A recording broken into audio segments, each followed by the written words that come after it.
we're gonna start adding details to this sketch. So I'm gonna start with the details that I feel are largest and the most important. We're gonna need our paper from last time, as well as a pencil and an eraser. So obviously the most important is that this person doesn't look like a person yet, he looks like a skeleton. So we're going to add the clothes onto this figure. Now this is a karate pose, so the outfit he's gonna be wearing is a karate type of outfit. I'm gonna put basically rectangles over all of the arms and legs. And I'm gonna add some lines here and there for wrinkles where the sleeves and the knees are bent. So right now I still think of this as sketching. I'm still sketching things out. I can make changes as much as I want. If I draw something and I feel like it doesn't look quite right, I can fix it and adjust it to the way I want it to look. One thing that's nice about a karate gi is that it's big and bulky, so I don't have to worry too much about making the clothes fit tightly onto the figure. So that's a little helpful. Now I'm stopping right here because I know the belt goes there, so all of the clothes are going to stop at the belt and then continue on. So the gi has a thick, the end of the gi where each side overlaps is really thick. So I'm drawing that edge.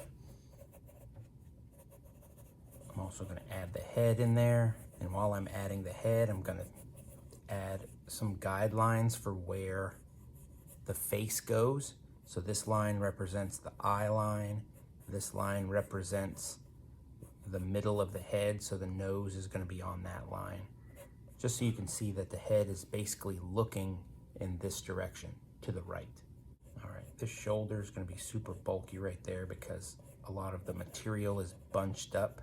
So I just add lots of these curvy lines to represent the wrinkling of the fabric right there. I do the same thing on the elbow. They're just like kind of curvy lines that go around the shape of the arm. So here's the belt. That's a smaller detail, so you can see I'm basically just sketching it in. I'll go back later and make it look more realistic. Now on a karate gi, the shirt actually extends beyond the belt, so that's what this is right here. It's not a skirt. From underneath the top, the legs will come out, the pants. Again, there's some wrinkles there. Pants are really big and baggy as well, so I don't have to think about making it really tight to the body. Now I want to show you something about this leg up here, because this is where you get to make some decisions and you can kind of adjust things.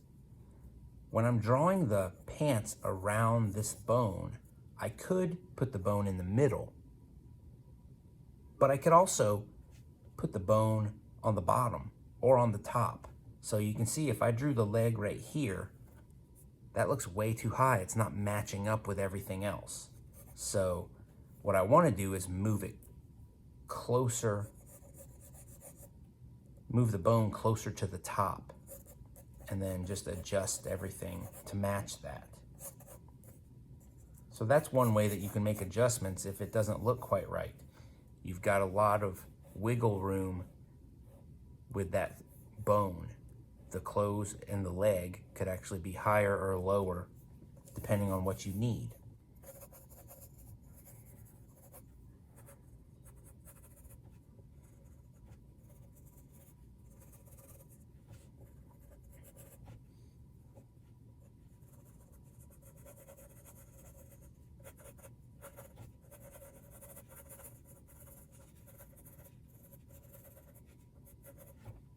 From inside the sleeves come the wrists. It's the same as the leg. I can adjust it to the left or to the right depending on what I need. There's the fist. I'll go back later and add the fingers. That's a small detail. That's where the thumb's gonna go, but I'll add all the finger details towards the end because that's more of a small detail. Just in case I have to move the arm later, I don't want to draw those details and realize that the arm is in the wrong place and I have to do it all over again. Let's see. because of the situation, I usually have my mask on at the dojo now, so I'm gonna go ahead and draw the mask on because I think it looks kind of cooler. Makes me think of those ninjas that you see sometimes in video games. So there's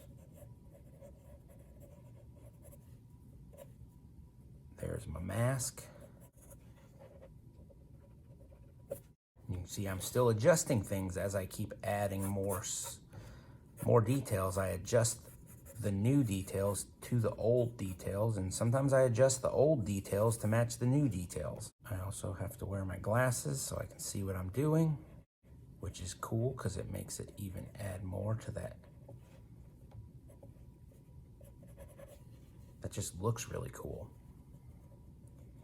There's the jawline. There's the shirt underneath.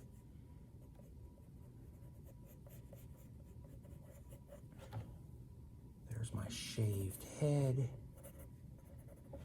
So that's looking pretty good. You can see based on the way I drew the leg, this foot is kind of a little too far up, so I'm gonna move it back some when I draw it. So the heel is here, and then the toes are up here. So I'm gonna shorten it just a bit.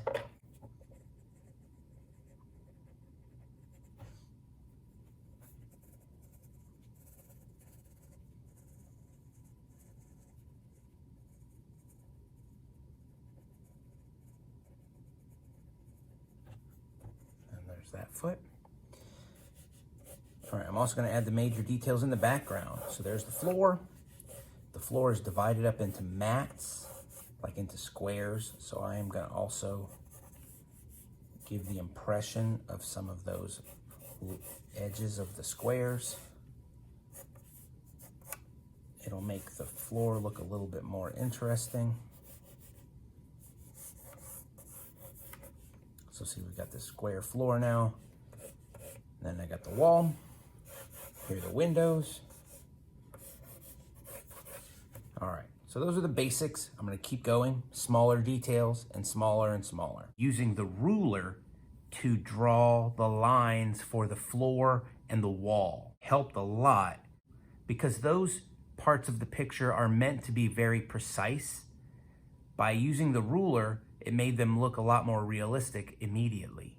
So everything looks still pretty sketchy, and I started to try to think about what could be inside with the figure. And there's a container that holds bows, so I put that on the left, and then I drew a duffel bag on the right side. I went ahead and added the trees into the background just to add a few more things to look at in the picture.